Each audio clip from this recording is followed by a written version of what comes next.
you have so many tools. Just Go- the last, the- my the- last yeah. follow-up. Sorry, but you have so much leverage over the Israelis, and this is fundamental vision of the president. So you can use all the leverage you want, including weapons that you sell to Israel, to make sure that this plan is at least on the right path for implementation, considering we have like short time between now and November. So one thing I will say about that people often tend to forget is that Israel, like other countries in the region, is a sovereign country that makes its own decisions. The United States does not dictate to Israel what it must do, just as we don't dictate to any country what it must do. We present what we believe are the. We present what we believe are the. Good one, Matt. We present. No, I mean, but come on, yeah. We present stand. This is my video update on this Tuesday morning, February the 27th. Let's talk about some news, and let's start things off with Justin Trudeau in Poland. And he made a stop in Poland after his trip to Kiev. And Trudeau was speaking to the media, and he was ready to deliver his lines. I'm sure he was practicing these lines all day on the train from Kiev to Poland. You know that Trudeau was standing in front of the mirror, the drama teacher turned Canadian Prime Minister, and he was practicing these lines for the entire trip from Kiev to Poland. Ukraine must win this war. Ukraine must win this war. Ukraine must win this war. And he was practicing his lines, and he gets in front of the media, and he's about to deliver these lines, and he messes up. Trudeau messes up the lines. He says, Russia must win this war. No. Ukraine must win this war. So Trudeau completely messed up the script. He spoke truth. He definitely spoke truth in his mess up, but he messed up nonetheless. And I'm sure that Olaf Scholz called up Trudeau afterwards, and he said, Trudeau, you idiot. You were practicing all day. All day you were practicing. Ukraine must win this war. And you get up in front of the media and you say, Russia must win this war. Trudeau, you idiot. I'm sorry, Olaf. What can I say? I got nervous. Anyway, Maria Zakharova, she replied to Justin Trudeau, and she said, Canadian Prime Minister Trudeau, Russia must win this war. Justin, thanks for the support. It will be so. We promise. Just don't cling on. Just don't cling to our victory without repentance. Maria Zakharova. Very, very good with social media, Maria Zakharova. So from Trudeau, we go to Macron. And let's talk about what Macron said yesterday. Now, the Prime Minister of Slovakia, Fico, he said a couple of days ago that he's been hearing NATO countries, EU countries, talk about sending troops into Ukraine. And Fico says that the countries that are considering sending troops to Ukraine, because things are going horrifically wrong for Project Ukraine, the countries that are talking about sending troops into Ukraine are the countries that have signed these bilateral security agreements with Ukraine. So we're talking about, I think we're talking about Poland, the Baltic states. I believe some of the Baltic states have signed security agreements, bilateral agreements. We're talking about France, Germany, I want to say Denmark and Norway, and I want to say the Netherlands, though I think the Netherlands has not signed the agreement just yet. Rutte is talking about signing a security agreement with Ukraine, but I'm not sure if they've actually signed that agreement. Italy signed an agreement the other day. And outside of Europe, we're talking about Canada. Canada signed an agreement when Trudeau was in Kiev the other day. So Fico's coming out and he's saying, look, I've been hearing some of these collective West leaders specifically European leaders, talking about sending troops into Ukraine because Ukraine is losing very bad. Russia is advancing everywhere across the entire front line. Russia is advancing, and Russia isn't even on the offensive. Russia is still in an active defense mode, aggressive attrition, as Alexander calls it. So Russia hasn't even launched an offensive, but they're advancing everywhere on the front lines. And yesterday we actually got images of the first Abrams tank destroyed. This was going to happen. I mean, this is war, so tanks are going to be destroyed, but not good for the U.S. MIC. They don't like to see images of Abrams tanks being destroyed on the battlefield. And what will make things even worse for the U.S. MIC is if the Russians actually grab that tank and take it to Moscow and put it on display. But anyway, things are not going well for Ukraine at all.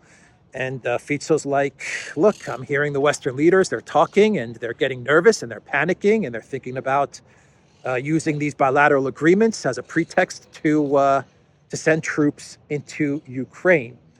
Fico, I don't think he got into any of the details, or maybe they haven't talked about the details as to what they mean by sending troops into Ukraine. Are they talking about the west of Ukraine? Are they talking about actually engaging with Russian forces? I don't know.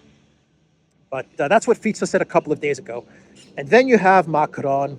He put out this tweet yesterday: shared conviction with our partners tonight. Russia cannot and must not win in Ukraine.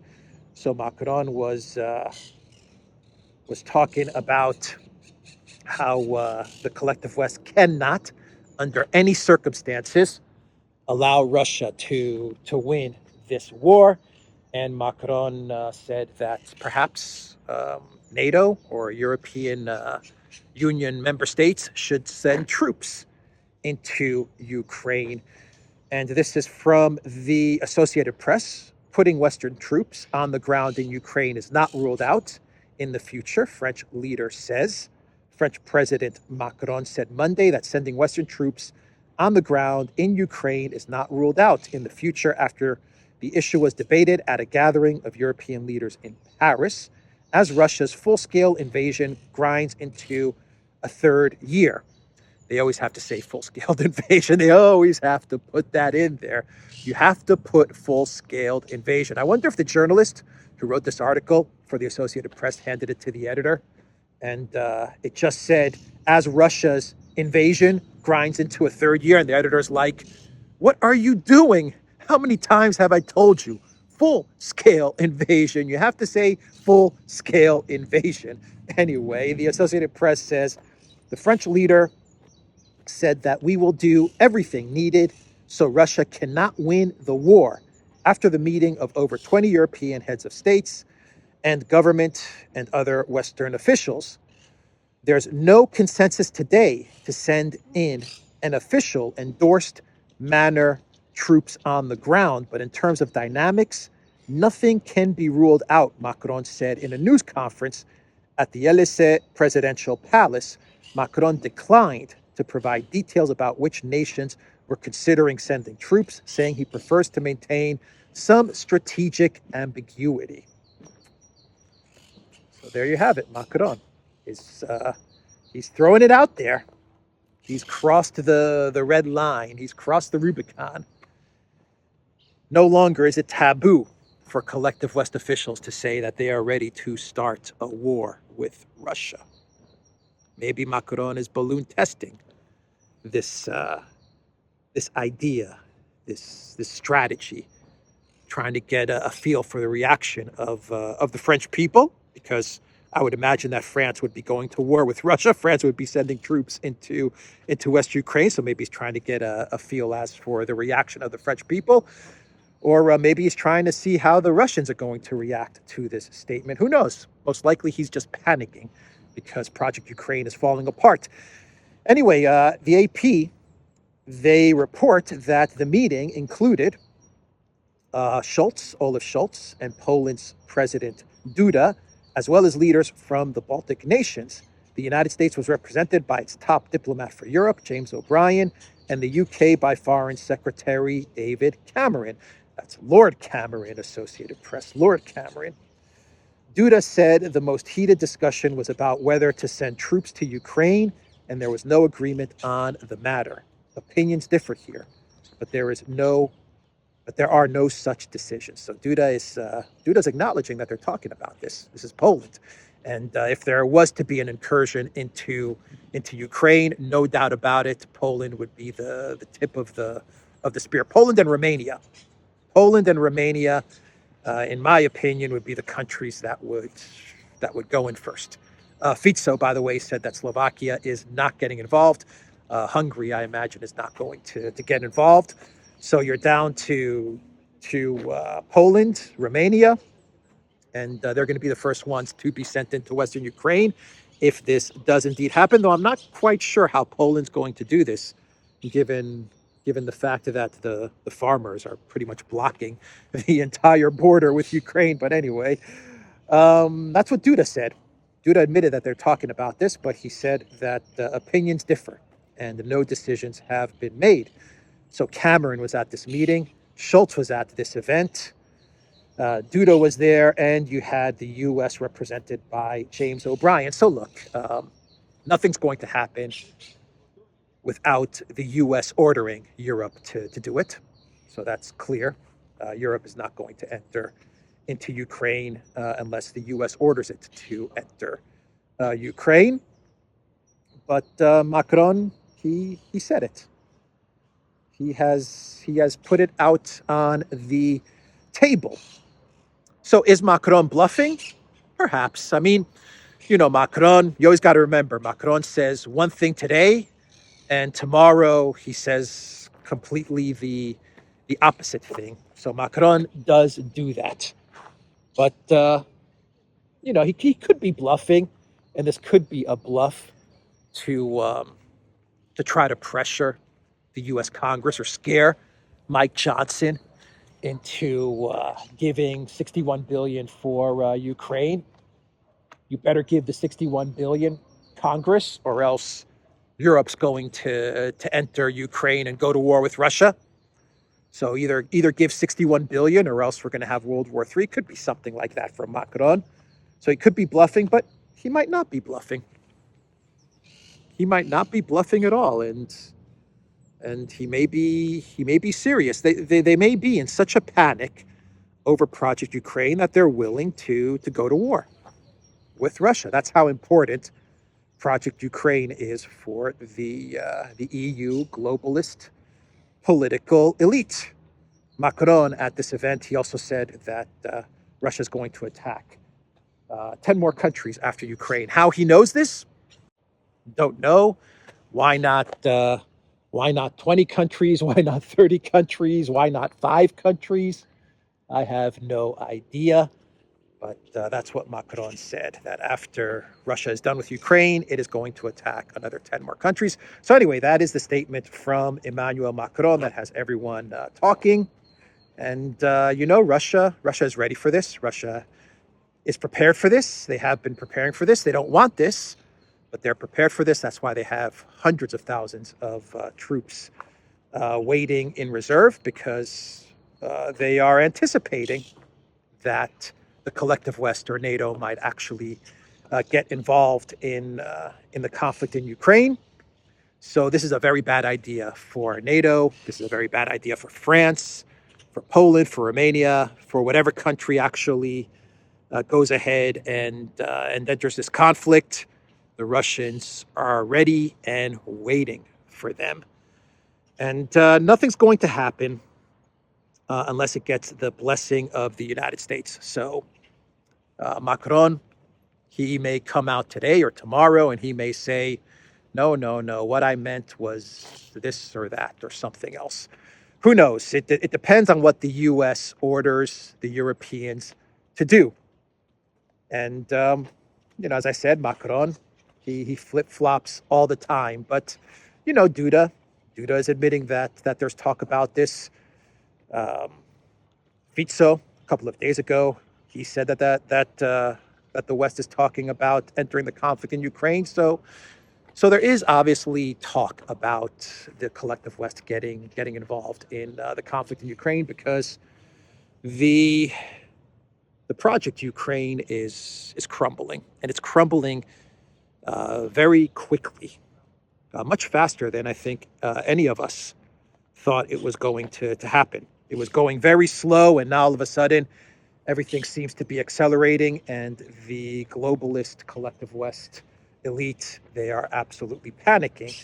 And the EU has to keep the war in Ukraine going.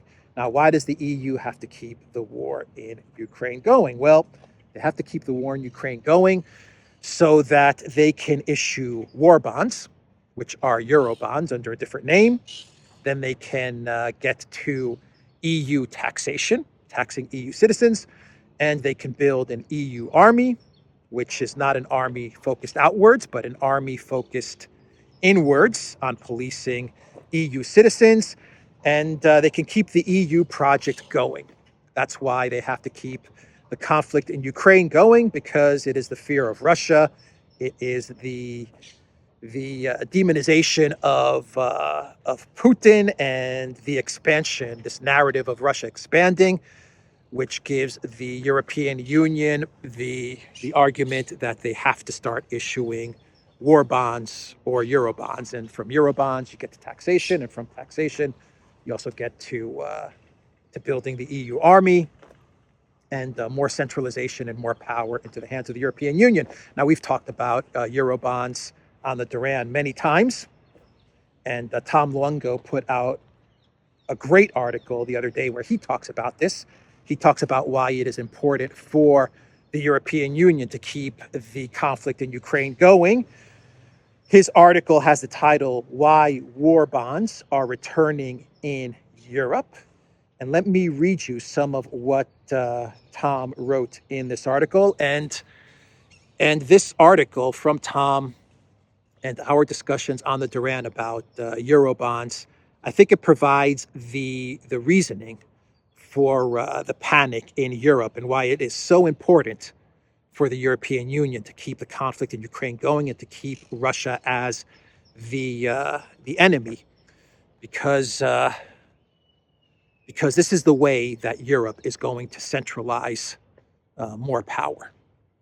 So this is critical for them. It is critical that the conflict in Ukraine continues, even if it means sacrificing Ukraine, even if it means sacrificing their own EU citizens.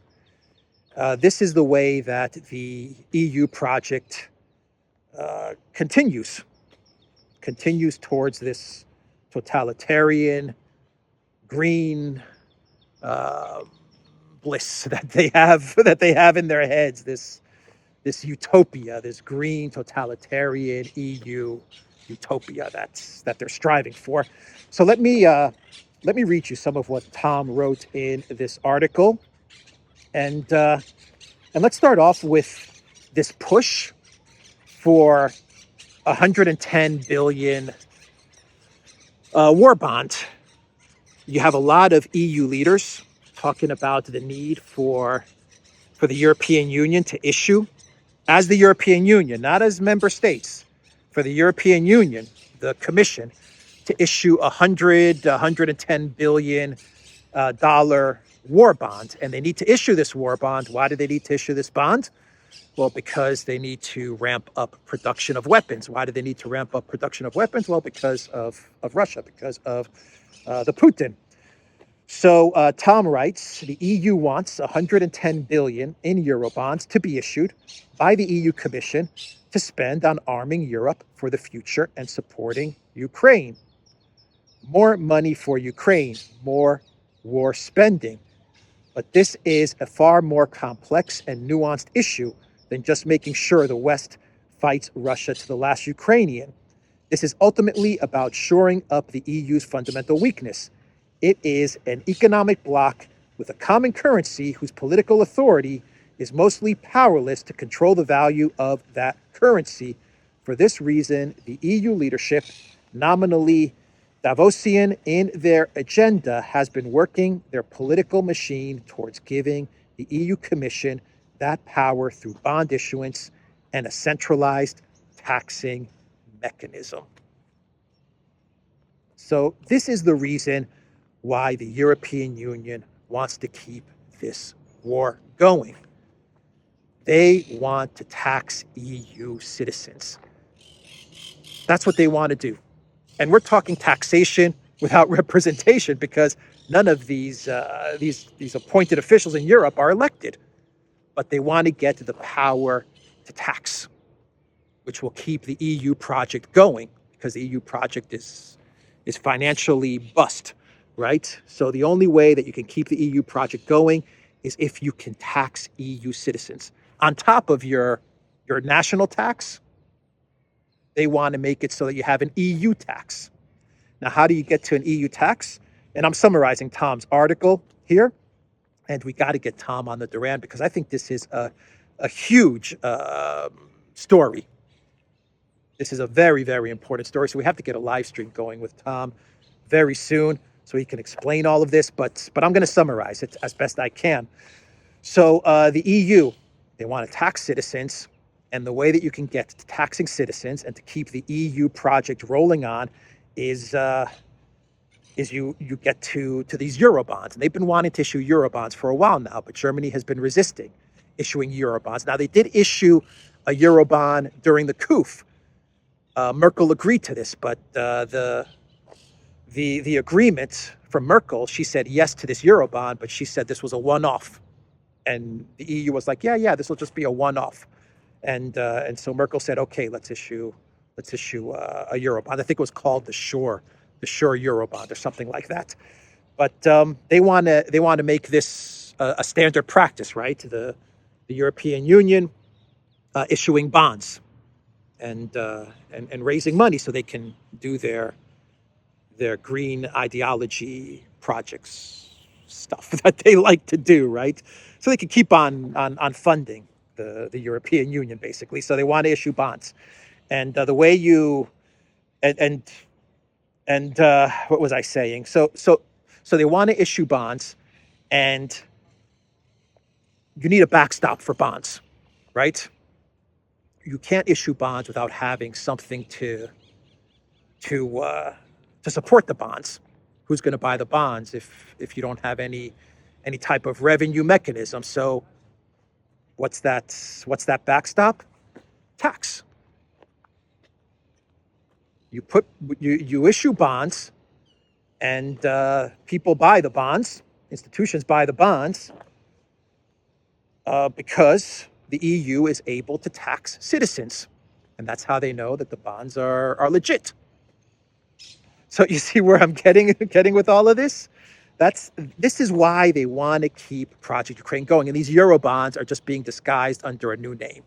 War bonds, that's what they're going to call them. So they want to issue 100 billion in war bonds, which is a Eurobond. They want to issue 100 billion. The European Commission wants to do this. They're going to issue these bonds, and then they're going to come around and say, okay, in order for this bond to be successful, we're going to have to tax citizens. And they're going to tax EU citizens, and there you have it. And I think we all know where this goes from there. You start with a small tax, and then the tax gets bigger and bigger and grows, and the European Union continues to issue bonds, and eventually it collapses, but further down the line in 10, 20, 30 years. But that's why this conflict is so important. And parallel to all of this is because you have these war bonds being issued, and you have all this money coming in, and you're able to now tax EU citizens, you can start to build your EU army, which they're always talking about, and which is something that Macron is a huge supporter of. And this is an EU army not to compete with NATO. NATO is the army that looks outwards. NATO starts the wars with other countries. NATO conducts the regime change operations in other countries. People like Macron, they want an EU army to enforce inside the European Union. That's why they want an EU army, to look inwards. So anyway, I hope I explained that well. I'll put a link to Tom's article down below. But this explains everything with regards to the European Union. This explains why the European Union is going so crazy for Project Ukraine, and they don't care about Ukraine or democracy or any of that stuff. They don't care about any of that stuff. This is about the European Union. This is about centralizing power and control, and getting to a point where the European Union can start to tax its citizens and issuing debt and keeping the EU train on the tracks. So that's what this is all about. And to do this, you have to have the war. You have to have the evil Russia there. You have to have all of these pieces in place. Let me close off this segment. Let me read you, if I have it bookmarked here, a title from the Wall Street Journal, which says, Europe has more to fear than Trump. Decades of complacency have left the continent vulnerable and dependent on American protection. You see? You got to make weapons. You got to manufacture weapons. In order to manufacture weapons, you got to raise money. Raise the money, $100 billion. But in order to be successful in raising the money, you're going to have to tax EU citizens. And it's all downhill from there. Anyway, enough of that. Let's now talk about, oh, by the way, Peskov, he actually commented on the Abrams tanks being hit. And he said, from the very beginning, our soldiers said that these tanks would burn, just like any others. That is what the Kremlin spokesman said about the Abrams tanks being hit. Now, there are reports from German media, Der Spiegel, that Germany is looking to buy shells from India, 155 shells from India, and they're looking to do this on the down low, in secret. Though it's not much of a secret now that Der Spiegel is reporting on this. But anyway, they're in secret talks with India, so don't tell anybody.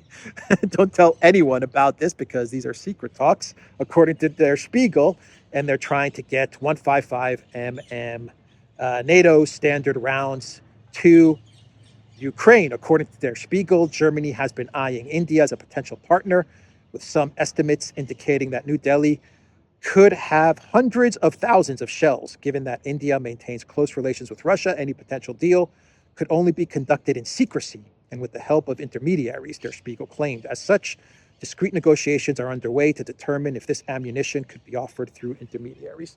So maybe this story is true. Maybe it's not 100,000. They say hundreds of thousands of shells.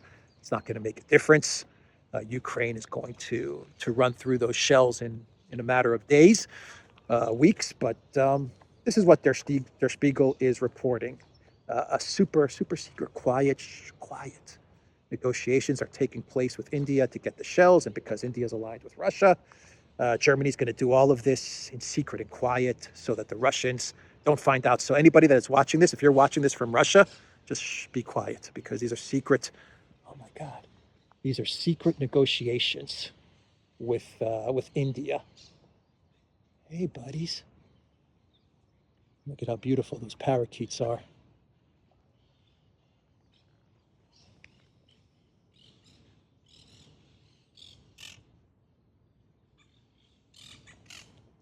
Let's see if I can zoom in. Ah, they flew away. Right when I zoomed in. Let me zoom out. Right when I zoomed in, they flew away. Anyway. The parakeets are so beautiful. So why is this article coming out on Der Spiegel? I'll tell you why. I think they put out this article about secret negotiations with India to get shells. I think they're putting out this article so that they can get to the Taurus missiles being sent to Ukraine. That's what I think this is all about. Something along the lines of, Germany is even looking to India to try and get shells, and we have secret negotiations, but those negotiations fell through. We got to do something. Germany has to do something. It has to give Ukraine something. Hey, how about those Taurus missiles? because Olaf Scholz, he's like, no, we're not going to send Taurus missiles to Ukraine. Annalina's like, no, we can send Taurus missiles to Ukraine. So, there's this discussion about the Taurus missiles, and I think that's what Der Spiegel is doing here. That's what this is all about. Anyway, those are my thoughts there. And let's do some more news. We have reports that Sweden is going to be into NATO very soon. Hungary has given its okay for Sweden to enter NATO. So that looks like it's a done deal. And what else? Nord Stream investigation has been called off. First, Sweden, now Denmark, closes investigation into Nord Stream pipeline blast, concluding it was sabotaged. But there was no basis for pursuing a criminal case, according to the BBC. So Denmark, Sweden, they're like, sabotage happened, but who knows? Who knows? Who knows who blew up Nord Stream? We just can't figure it out. Was it Zaluzhny? Was it Gilligan and the skipper? Was it Budanov and the MI6? Was it Biden? We don't know. We don't know, but let's just call it off. Who cares about Nord Stream? Now, Navalny, let's focus on Navalny. That's what we should focus on, not Nord Stream. Let's focus on Navalny. Anyway, and yesterday, did you guys see the images from the EU headquarters in, I believe, in Brussels? Yeah, like the EU campus was up in smoke because of the farmers' protests. I mean, they breached the defenses of the European Union, the headquarters in the EU. And wow, they were attacking the EU headquarters, smoke everywhere. And there was an agricultural ministers meeting. So that's why the farmers came out, and they were super, super angry. We're talking furious with the European Union. And yeah, so the images are all over the interwebs. And it looked pretty bad. I mean, it looked really, really bad. I wonder how the farmers are going to react if and when the European Union says, yeah, we're going to start taxing citizens as well now. So, as the EU, we're going to start taxing people. A tax on top of a tax on top of a tax. Anyway, let's do a clown world and we will wrap this video up. And for this clown world, back-to-back Annalina clown worlds. And I talked about Annalina's encounter with what she says, what the reports are saying was a Russian drone in the Nikolaev Odessa region, and how she escaped that Russian drone, running away in her high-heel shoes, and Bild. They actually are reporting some more news about this incident with the drone and Annalina. Actually, Annalina was a hero, according to Bild. And let me read you what Bild is reporting. Suddenly, Baerbock warned me of the Russian drone. Bild reporter was there when the foreign minister was in danger. So I'm going to read you the firsthand, the eyewitness accounts of a Bild reporter who was there when the Russian drone started to chase Annalina and the entire entourage, the entire group that was with Annalina in the Odessa Nikolaev region. So this is what the reporter said. Remember, this is a reporter on the ground witnessing the entire Russian drone incident. Sunday afternoon, at the southern Ukrainian city of Mykolaiv, approximately 50 kilometers from the Russian front, Baerbock talks to the head of a desalination plant, which explains how salt water becomes clean drinking water through filtration. Meanwhile, Ukrainian and German personnel protection officers are putting their heads together with employees of the Federal Foreign Office. Then it gets serious. Suddenly, an employee comes to the minister and emphatically whispers something in her ear. This is a translation, by the way, as well. So maybe some of it may not make complete sense, but I think you guys will get the general gist of what this reporter is saying. The minister, who is just being photographed and filmed, spreads her arms, saying kindly but firmly, "Can everyone go to the cars now?" We get in, and immediately the column breaks loose. Once on a reasonable road, the column accelerates to 80 to 100 kilometers an hour. Then the journalists are told the Russians' reconnaissance drone, Supercam, was sighted, which scanned the area in which we were traveling. These drones are usually followed by a direct airstrike. At 1:12 p.m., the alarm apps that we installed on our smartphones howl off. The drivers accelerate as we move more and more routes between us and Nikolaev. The next news comes to us. The Russian drone initially followed our column. Best protection. Keep moving. We continue, and the concern about an invisible threat from the air comes with it. A few minutes later, the all clear. The drone is turned off. So that is the first-hand eyewitness account of a Bild reporter who was with Annalena in Nikolaev as the Russian drone was, we went this way. Let's go this way. As the Russian drone was following them. And Annalena, she threw her arms wide open and firmly told, with authority, told everyone, in the car, quick, we have to get a move on. We have to do a 360 or a 180 or a 360 or a 180 and get away from this Russian drone. So Annalena Baerbock, the hero of the day. So that is the clown world. That is the video, the Duran.locals.com. We are on Rumble, ODYSEE, BitChute, Telegram, Rockfin, and Twitter, X, and go to the Duran shop. 15% off all t-shirts. Take care.